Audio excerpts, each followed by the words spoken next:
Dobar dan i dobrodošli u Impuls podcast. Dobrodošli na mesto gdje sve počinje u balansu. Moje ime je Vanja, ja sam trener životnih vještina i pisac i danas ćemo kratko govoriti o tome kako da pronađem svoju svrhu. Zapravo, najveći problem bude što ta naša svrha bude često ispred naših očiju, ispred našeg nosa, ali mi je ne vidimo. I teško ju je vidjeti od mora obaveza, od mora odnosa, od mora ljudi, dešavanja, od svega onoga što nas često preplavi i što nam je previše. I onda najčešće ne vidimo tako to stablo od čitave šume, ali to najlepše stablo koje jedva čeka da ga zalijemo i da se rascveta. Možda nije najveći problem što ne znamo šta je naša svrha, nego što i onda kada je spoznamo imamo strahove da je živimo. Važno je i u toj situaciji zapravo naći se oko sredine, ne ići u krajnost od moram dati otkaz i živjeti svoju svrhu koja nije moje trenutno zaposlenje i moj trenutni poziv, do onoga dižem ruke, nema smisla, ne mogu ja sebi da priuštim da živim svoju svrhu, jer od toga trenutno možda ne može da se živi jer nisam još ni počela. Kako da znam uopšte šta je moja svrha? Zato je potreban malo predaniji rad, možda čak bude dovoljno i nekoliko sati da sednemo sami sa sobom i da pokušamo svaki dan da analiziramo, jel tako?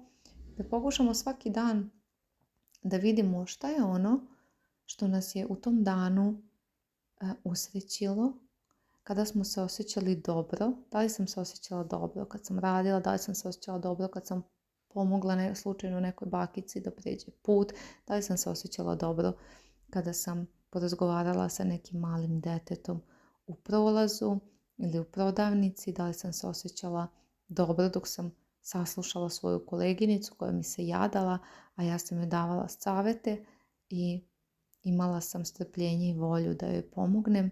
Da li sam se osjećala dobro u ovoj ili u onoj situaciji govori dosta o tome u čemu mi uživamo u našoj svakodnevici.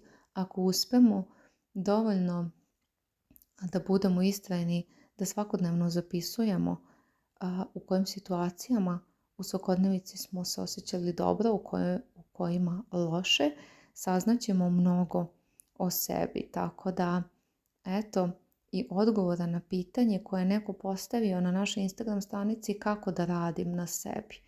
Od nekud moraš početi, jel tako? Svako od nas od nekud mora početi i odakle god počeli doći ćemo do srži, do sredine, do balansa.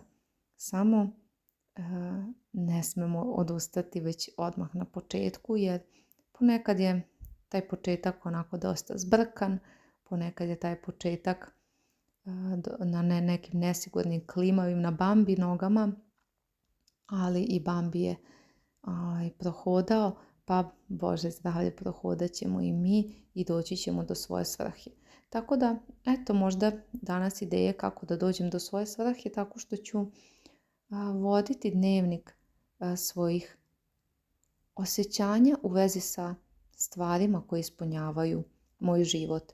Da li sam uživala danas jer sam nahranila, pomazila psa lutalicu, izvadila mu krpelja, ili da li sam primijetila da stvarno životinje reaguju na mene mnogo bolje nego na druge ljude, ili deca, ili stari, ili da imam neke govorničke vještine, da mogu da pomognem ljudima, a šta mi dobro ide i u čemu paralelno sa tim uživam.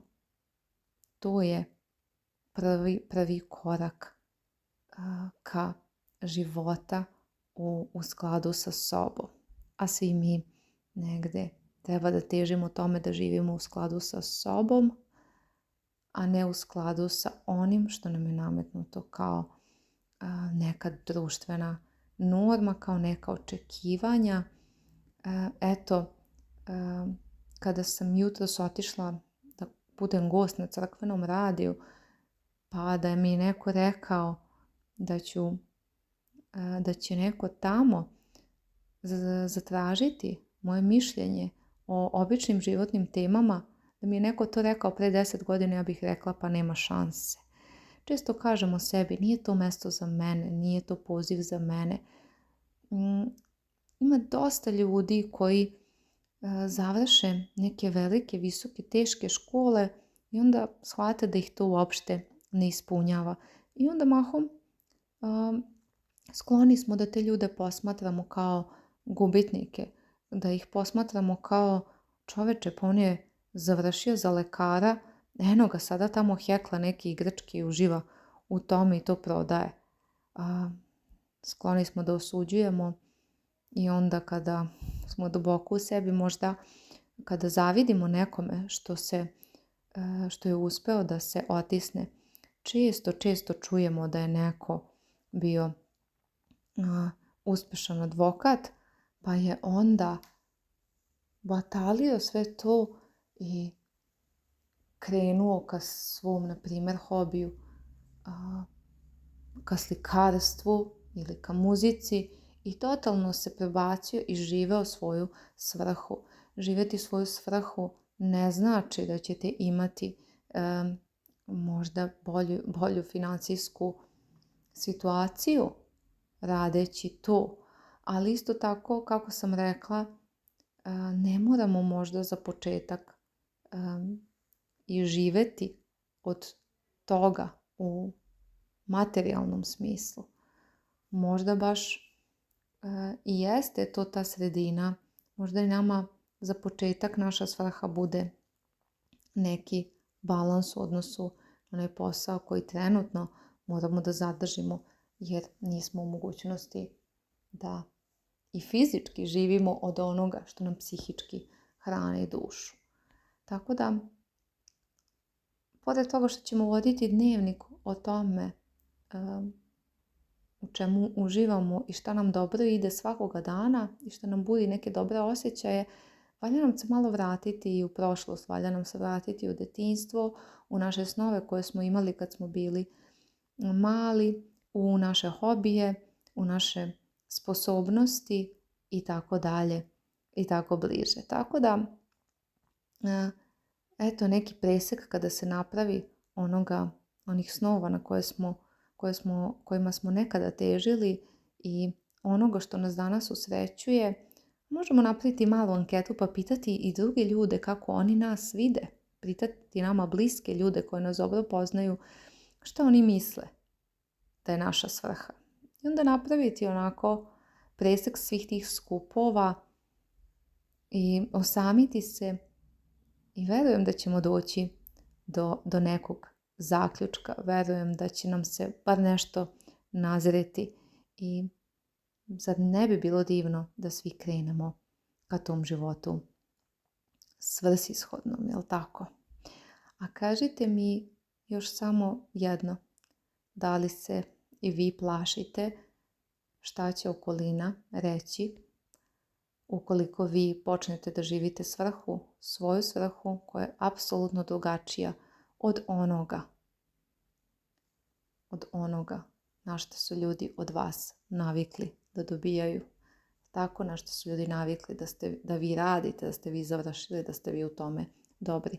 Plašite li se da će živjeti svoju svrhu značiti šokirati druge ljude? Možda ovo govorim na kraju, ali ovo je najvažnije. Nikad ne zaboravite da živite svoju svrhu bez obzira na to šta drugi ljudi mislili o tome.